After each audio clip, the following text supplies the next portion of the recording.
Commander Vic stood at the bridge of the Kraxan Empire's flagship, watching as the deployment pods descended toward the blue planet below. Earth, as the primitives called it, would soon join their ever-expanding empire. Unlike their previous conquests, which relied on brute military force, this invasion would be different, more elegant, more efficient. Status report on the Chimera deployment, Vix ordered, their 4 eyes fixed on the holographic display. All pods are entering the atmosphere according to plan. Commander, responded Lieutenant Czar. The biosignatures of the war beasts remain stable. The chimeras were the pride of the Empire's bioengineering division, the perfect killing machines. Created from the most lethal predators found across 17 star systems, these creatures had been engineered with one purpose: to cleanse planets of indigenous life. Their purple-hued adaptive camouflage made them nearly invisible in any environment, while their enhanced intelligence and pack mentality made them unstoppable hunters. Remind me of the success rate on previous deployments, Vix requested, though they knew the statistics by heart. 100% effectiveness across 12 planetary systems, Commander. No surviving indigenous populations after the standard 15-month cycle. Vix nodded in satisfaction. The chimeras were designed to require a specific chemical compound found only in Kraxan laboratories to survive beyond 15 months.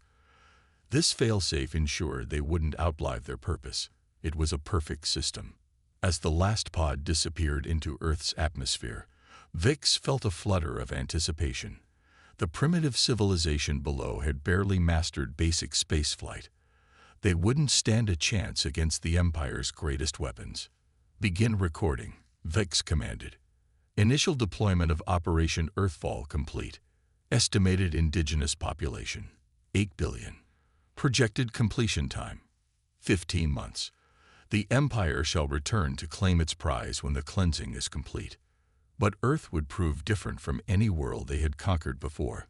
The first sign came 3 days after deployment, when monitoring stations picked up unusual behavior patterns from the chimeras. Instead of forming hunting packs and targeting population centers as programmed, many were appearing as solitary units near human dwellings. Dr. Nix, the lead bioengineer, was summoned to explain the anomaly. It's possible the Earth's magnetic field is interfering with their neural programming, they suggested. But the cleansing will proceed, albeit at a slower pace. What no one in the Empire could have predicted was humanity's response to finding these alien creatures. Instead of reacting with fear and violence as expected, many humans showed compassion. They treated injured chimeras, provided them shelter, even welcomed them into their homes. The first documented case came from a small coastal town, where a family found an injured chimera and, instead of destroying it, nursed it back to health. This act of kindness triggered something unexpected in the creature's engineered psychology, a complete override of its killing protocols. The Empire's surveillance systems recorded instance after instance of similar behavior. The chimeras, designed to be the perfect killing machines, were instead becoming perfect companions. Their adaptive camouflage, meant for stealth attacks, became a source of entertainment for human children. Their enhanced intelligence, intended for tactical warfare, allowed them to understand and respond to human emotions. Most disturbing of all, the creature's pack mentality, engineered to coordinate attacks, instead created bonds of loyalty with their human families. They became protectors rather than destroyers. Commander Vix watched in growing horror as reports continued to stream in. Not a single human death had been recorded from chimera attacks. Instead, there were thousands of documented cases of chimeras defending humans from various threats, from common criminals to natural disasters. This is unprecedented, Dr. Nix admitted during an emergency council meeting. The human capacity for compassion appears to have triggered a fundamental shift in the chimera space programming. They'd formed emotional bonds we didn't believe possible. Can we activate the terminal protocol early? Vix demanded. End this failure before it becomes common knowledge. The failsafe is time-locked, Commander. We can only wait for the 15-month cycle to complete. But as the months passed, Humanity proved even more resourceful than anyone could have imagined. Scientists across Earth began studying the chimeras, learning about their biology, their needs. They discovered the impending metabolic collapse that would occur without the Empire's chemical compound, and began working on alternatives. The Empire's perfect weapon had not only failed, it had given humanity their first proof of alien life, advanced biological engineering, and a reason to unite in a common cause. When the 15-month mark approached, Earth's scientists had already synthesized a replacement for the crucial compound. The chimeras would survive.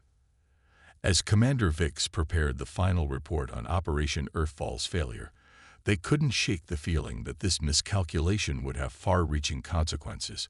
The Empire had inadvertently given humanity both knowledge of their existence and powerful allies.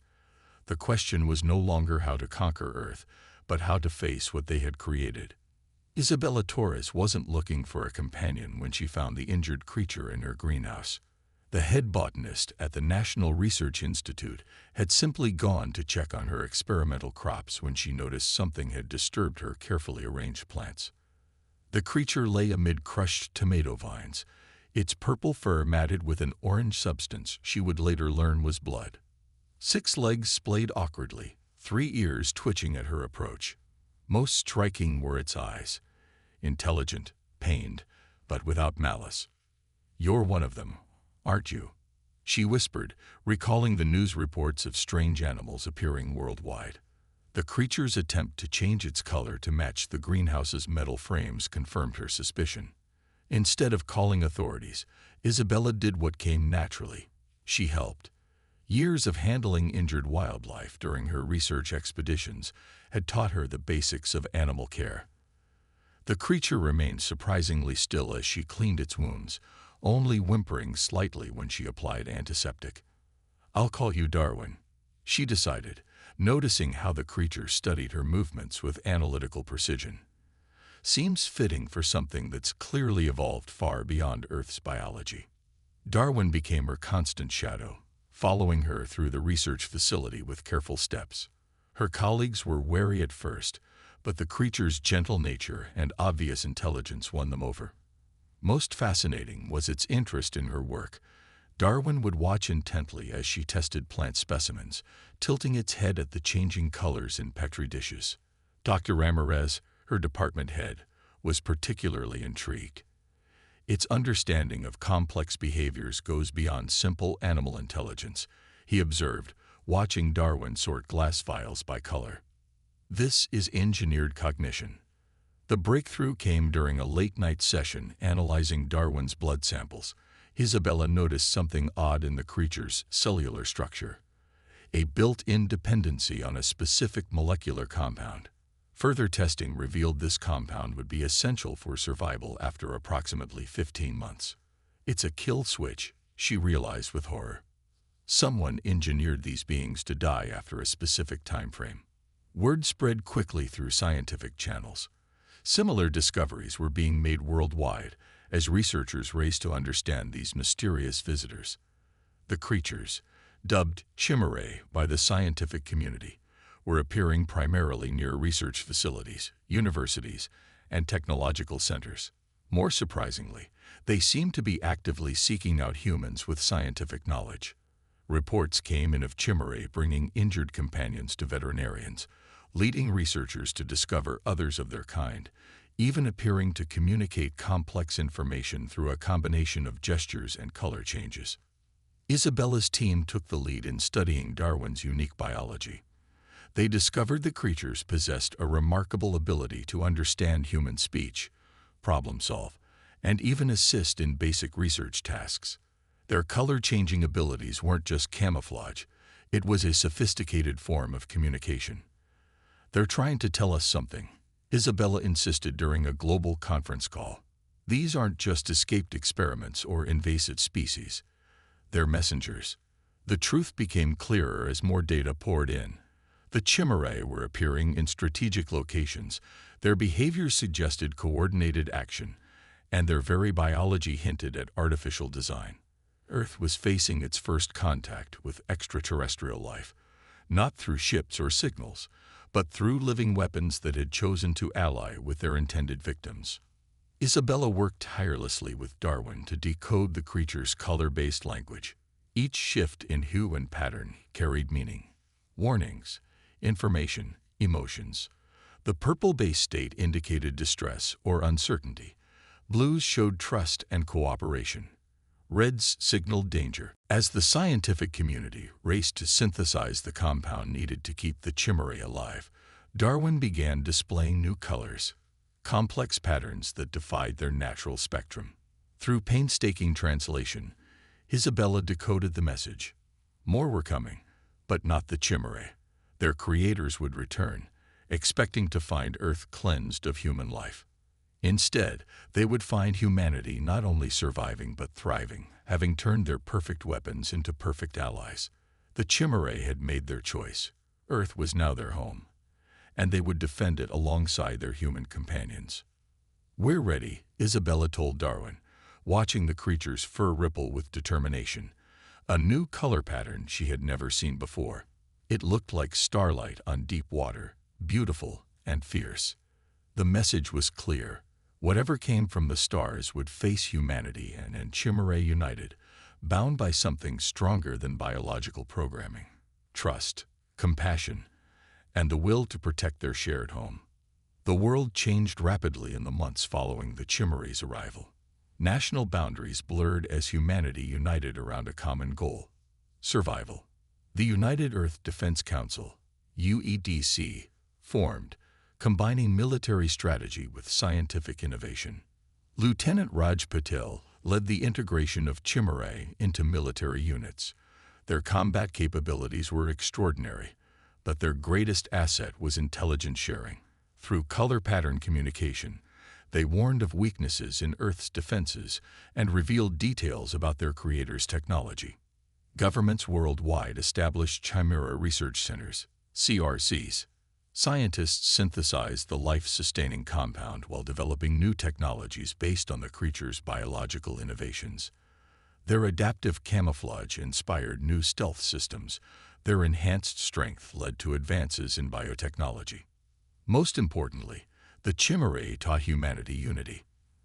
Their pack mentality demonstrated perfect cooperation without hierarchy. They showed how strength came through mutual support rather than competition. The Kraxan Empire's return was heralded not by subterfuge but by brute force. Their war fleet emerged from hyperspace near Jupiter, expecting to find a conquered world. Instead, they found Earth prepared and waiting. Admiral Helena Martinez stood on the bridge of Earth's first space destroyer, watching the alien fleet approach. Beside her, her chimera partner Starweaver's fur rippled with tactical data: ship positions, weapons capabilities, shield frequencies. The Empire's initial transmission dripped with arrogance: "Surrender your world, and the abominations you've corrupted." Helena's response was simple: "The chimerae aren't corrupted, they're evolved. And Earth doesn't surrender." Part 5. Humanity's Stand. The battle for Earth became legend. The Empire's superior technology met humanity's innovative spirit and the chimerae's intimate knowledge of their creators' weaknesses. Earth's ships, smaller but more maneuverable, executed tactics impossible for the Empire's rigid military doctrine. Chimerae served as living combat computers, their color-based communication faster than digital systems. Their ability to predict enemy movements proved invaluable. The turning point came when chimerae across Earth began displaying a new color pattern. Brilliant gold shot through with silver. Decoded, it revealed the Empire's fatal flaw: their entire fleet ran on the same biological technology that powered the chimerae. The compound meant to control the creatures could be weaponized against their ships. Dr. Isabella Torres and her global team weaponized the compound into a delivery system. Lieutenant Patel's mixed human-chimera strike teams deployed it directly into the Empire's ships. Admiral Martinez coordinated the final assault. The Empire's mighty fleet, faced with complete systems failure, retreated in disarray. But the victory celebrations were tempered by the chimerae's warnings. This was only the first wave. Earth ended that day as it began, ready to defend itself. But now it stood stronger, a unified planet where humans and their alien allies had forged an unbreakable bond.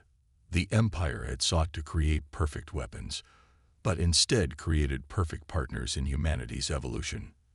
The Chimerae, finally free to choose their own destiny, displayed a new color pattern never seen before, a swirling aurora of blues, greens, and purples that needed no translation. It meant home.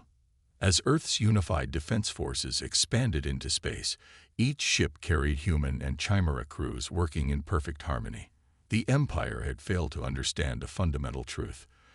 True strength comes not from domination, but from cooperation. Their perfect weapons had become humanity's perfect allies, and together they would forge a future among the stars.